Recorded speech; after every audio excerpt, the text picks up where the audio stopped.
इनको दुकान दे रहे हैं, सालों को चुन कर ठोकेंगे कि नहीं?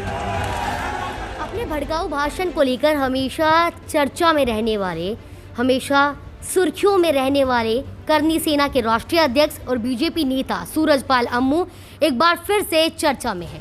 इस बार चर्चा का कारण है उनका धर्म विशेष पर सीधा हमला करना।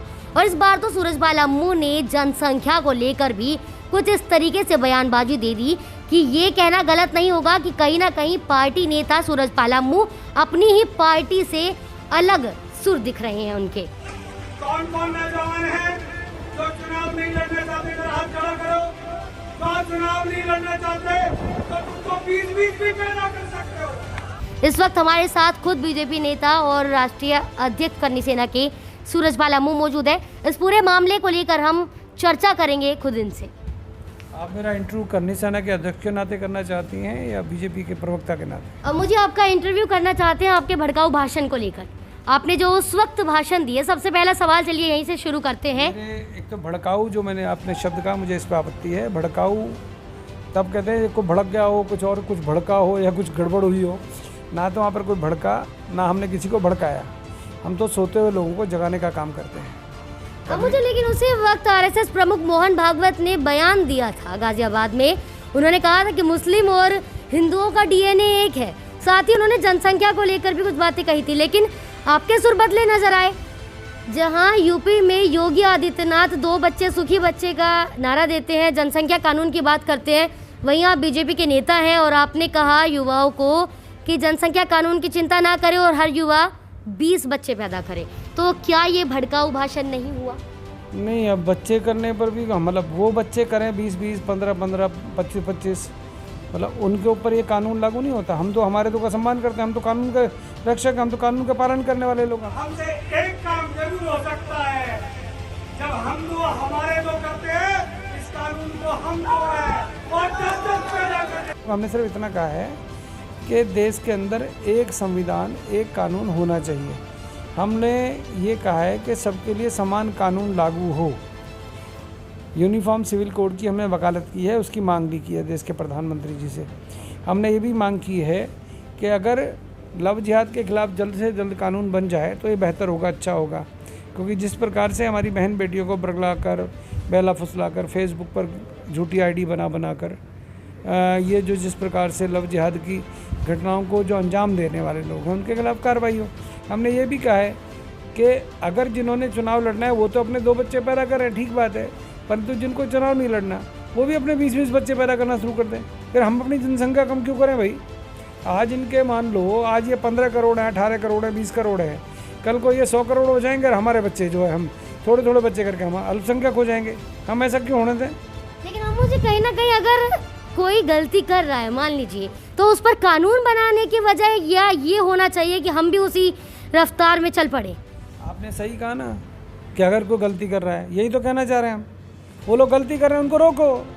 तो लेकिन आपने तो रोका नहीं ना, आपने तो बढ़ावा दिया अपने युवाओं को। अगर मान लो, मैं तो युवाओं को सलाह देता हूँ, अगर कानून नहीं बनता, यूनिफॉर्म सिविल कोड लागू नहीं होता, जनसंख्या नियंत्रण कानून नहीं बनता, तो हम लोगों को भी फिर आज़ादी दी जाए।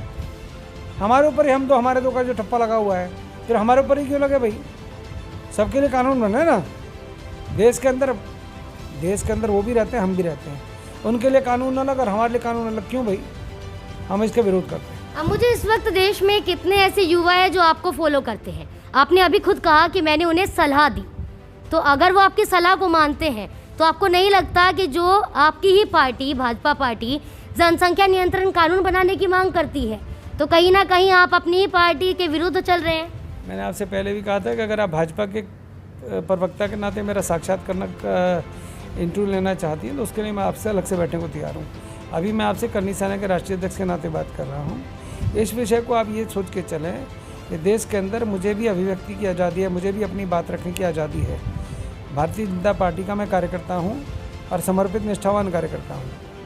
मेरे को जब जो बात जहाँ रखनी होगी रखूँगा, परंतु अगर कोई मेरे मुंह पे टेप लगाएगा, मुझे बोलने से रोकेगा, ये कहाँ लिखा हुआ है? मैं मेरे देश के अंदर मैं रहता हूँ, मैं मेवात के नज़दीक सोना में रहता हूँ। वहाँ पर 408 गाँव में से 215 गाँव के अंदर से हिंदू पलायन कर गए। आपने कभी नहीं बोला, किसी और ने नहीं बोला। क्यों करके पलायन? वहाँ पर दलितों की बेटियों के साथ अत्याचार हो रहे थे, कोई नहीं बोला। वहाँ पर हिंदुओं की ज़मीनों के ऊपर कब्जा कर लिए, कोई नहीं बोला। वहाँ पर धर्मांतरण कराया गया गरीब लोगों का, अनुसूचित जाति के लोगों का, अन्य जाति के लोगों का, तब कोई नहीं बोला। पटौदी के अंदर 17 बच्चियों को लफ्ज़ी हाथ के चुंगल में फंसा लिया गया। वहाँ के बाहर के लोगों ने आकर वहाँ पर किराएदार बन कर घरों पर कब्जा करके बैठ गए लोग, कोई नहीं बोला। वहाँ के पार्कों के ऊपर मुसलमानों ने अपने नाम रख दिए। क्या मतलब है? पटौदी इनके बाप की है क्या? हमने यही तो कहा पटौदी हमारी है और हमारी रहेगी। नवाब पटौदी का अपना एक वहाँ पर प्लॉट है जिस पर उनका महल बना हुआ है, और महल भी नहीं, वो खंडर है वो। अब उससे वो पटौदी के राजा हो जाएंगे क्या? पटौदी के अंदर हमारे भी गाँव हैं, हमारे भी लोग हैं, हमारे भी रिश्तेदार हैं, परिवार हैं, वहाँ लाखों लोग रहते हैं। इनकी गुंडागर्दी चलेगी? हम बोले भी ना, हम पंचायत भी ना करें, हम अपनी बात भी ना रखें, ऐसे थोड़ा ना होता। मुझे उस दिन आपने अपने भाषण में पाकिस्तानियों पर भी वार किया। आपने ये भी कहा धर्म विशेष पर वार करते हुए कि पाकिस्तानी जो है उनको किराए पर मकान भी ना दें। आप बार बार ये धर्म विशेष की बात कर रहे हैं, मुझे इस पर आपत्ति है। मैं सभी धर्मों का सम्मान करता हूँ, मैं सभी धर्मों का सम्मान करता हूँ। ना आप रुकिएगा। मैं सभी धर्मों का सम्मान करता हूँ, परंतु कोई अगर मेरे धर्म का अपमान करेगा तो मैं उसका गला पकड़ने का काम कर सकता हूँ। क्यों ना करूँ साहब? हमारे बहन बेटियों का अपमान करने वालों को हम कैसे बख्श देंगे जी? हम उनके खिलाफ कार्रवाई की मांग भी ना करें? करेंगे, खूब करेंगे। और जो मैंने कहा उस दिन, हमने यही तो कहा पाकिस्तान के हम बाप हैं, कोई शक है क्या?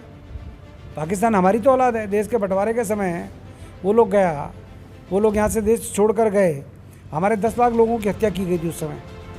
कांग्रेस के नेताओं से पूछना चाहता हूँ आपके माध्यम से, उन 10 लाख लोगों का इतिहास के में कोई लिस्ट है, कहीं जिक्र है? देश का बंटवारा कर दिया इन लोगों ने। हम इनके बाप थे, हमने इनको दे दिया पाकिस्तान बनाकर। उसके बावजूद भी हिंदुस्तान में नज़र रखते हैं, बुरी नज़र रखते हैं। और पाकिस्तान का समर्थन करने वाले लोग यहाँ कैसे रहेंगे देश में? जाएँ अपने गाँव में, जाएँ अपने पाकिस्तान में, करें उनका समर्थन। हमारे देश में रहना है तो देश का कानून मानना पड़ेगा, देश के संविधान के मुताबिक चलना पड़ेगा। ये थोड़ी नहीं है कि वो जो चाहेंगे वो होगा। हम चाहते हैं जब हम देश के कानून का, देश के संविधान का सम्मान करते हैं तो वो भी करें।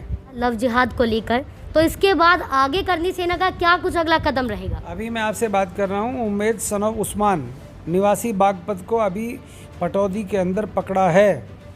वो वहाँ पर गांव में हिंदू नाम रखकर वहाँ पर गांव के लोगों की जासूसी कर रहा था। वहाँ पर गांव के लोग पंचायत कर रहे थे, वहाँ पर पंचायत के अंदर वो हिंदू नाम रखकर साहिल बनकर वहाँ बैठा हुआ था। वहाँ पर गांव के लोगों ने पकड़कर उसको पुलिस को सौंपा है। मैं आपसे बात कर रहा हूँ, अभी 15 मिनट पहले मेरी नरेंद्र पाठी जी से पटौदी में बात हो रही थी। गुंडागर्दी मचा रखी है इन लोगों ने। इनको सारे अधिकार हैं क्या? आप ये देखिए ना इनकी हरकतें कैसी हैं, ये लोग कर क्या रहे हैं? आए दिन वहाँ पर लोगों की ज़मीनों पर, लोगों के खाली प्लॉटों पर कब्जा कर रहे हैं लोग। तो उनको रोकने के लिए महापंचायत बुलाई गई थी। लव जिहाद के मामले अधिक बढ़ गए वहाँ पर, इस बात को लेकर पंचायत बुलाई गई थी। पंचायत में कई निर्णय लिए गए, उसमें 2 निर्णय प्रमुख रूप से हैं कि यूनिफॉर्म सिविल कोड देश में तुरंत लागू किया जाए और जनसंख्या नियंत्रण कानून तुरंत पूरे देश के अंदर एक समान रूप से बने और लव जिहाद के खिलाफ कानून बने। लव जिहाद को लेकर कब तक करनी सेना इस तरीके की पंचायतें करती रहेगी? कब जाकर लव जिहाद को लेकर एक ठोस कानून बनाया जाएगा? जब तक देश के अंदर लव जिहाद के विरोध में कानून नहीं बन जाता तब तक करनी सेना पूरे देश के अंदर जन जागरण अभियान जारी रखेगी। मैं अभी मुरादाबाद में था, उससे पहले मैं उत्तराखंड के रुद्रपुर में था 2 दिन पहले। तो हम लोग जन जागरण अभियान चला रहे हैं, गांव-गांव, शहर-शहर, प्रत्येक ज़िले में देश के जा रहे हैं और वहाँ पर यही कह रहे हैं और मांग भी कर रहे हैं कि लव जिहाद के खिलाफ, जनसंख्या नियंत्रण कानून के खिलाफ कानून जल्दी से एक ठोस कानून लाया जाए। तो ये थे हमारे साथ भाजपा नेता और करनी सेना के राष्ट्रीय अध्यक्ष सूरजपाल अम्मू, जिनसे हमने बात की इनके विवादित बयानों को लेकर। और आगे क्या कुछ अब अगला कदम करनी सेना का होगा वो भी हम आपको जल्द बताएंगे। लेकिन देखते रहिए उसके लिए रिपोर्टर्स इंडिया।